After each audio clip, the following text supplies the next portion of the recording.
Characteristics of kinship. The kin group is an important group for an individual apart from his immediate family.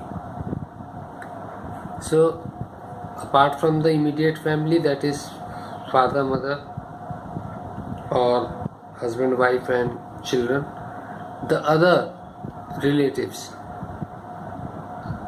are included in the kin group. The consanguineal kin members are all related by blood, and this blood unites the members, especially in times of need.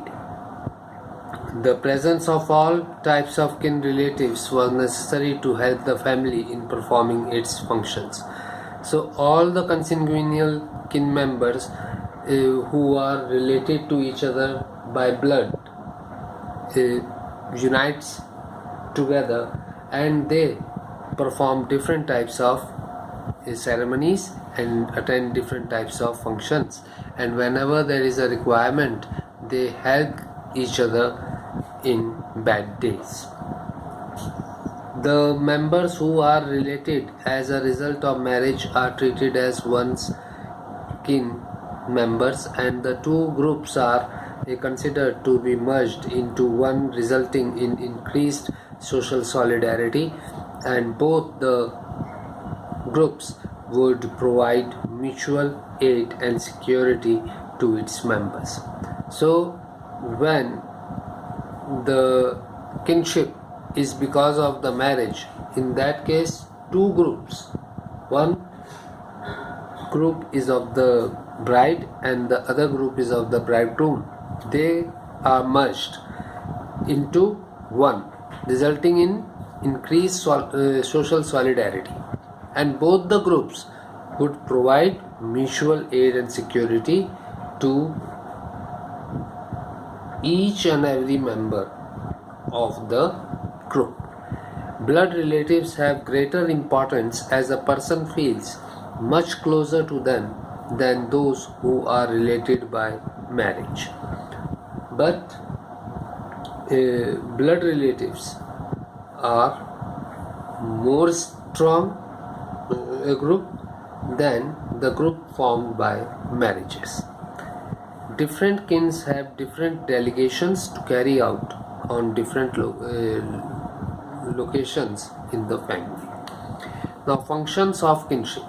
Kinship serves two important and related to purposes. Number one, it provides a way of transmitting status and property from one generation to the next. And second, in some societies, it serves to establish and maintain effective social groups. So, there are two main functions of kinship. Number one, it provides a way of transmitting status and property from one generation to the next. And the second is, in some societies, it serves to establish and maintain effective social groups. Kins help in economic tasks or other activities which require cooperation from others. When social functions like marriage ceremonies and religious activities take place in the family, kin are necessarily invited, and their attendance is most expected. It is also obligatory on kins to render services as and when required. In the events of crisis also, people depend on the kins for aid and success. Though the kinship system helps maintain solidarity in the family, there arise tension and conflicts among the kins due to discriminatory rights in the propertied class. Now, kinship terms or terminology. Kinship terms are used to designate and address a kin. There are certain terms which are used for more than one kin having some similarity, and certain specific terms are there for specific kins.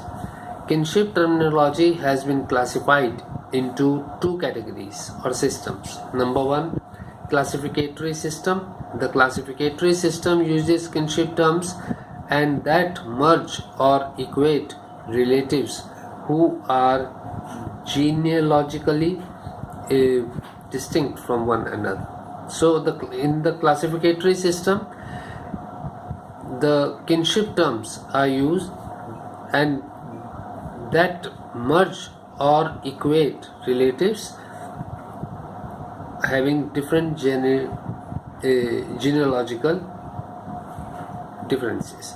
Under the classificatory system, the various kins are included in one category and all referred to by the same term. For example, the term uncle is a classificatory term and it is used for father's brother and mother's brother. Similarly, the term nephew, cousin, in-law, grandfather, etc. are classificatory terms. Then descriptive system. The descriptive system refers to a kinship system in which a single term refers to a particular relative and a specific kind of relationship of the ego, the person from whom the relationship is calculated, with her or him. For example, father is a descriptive term. Similarly, mother is a descriptive term. Under descriptive system, one term refers to only one relation. It describes the exact relation of a person towards another. So in a descriptive system, a specific term is used for a particular relation. For example, father, mother, brother, sister, and so on.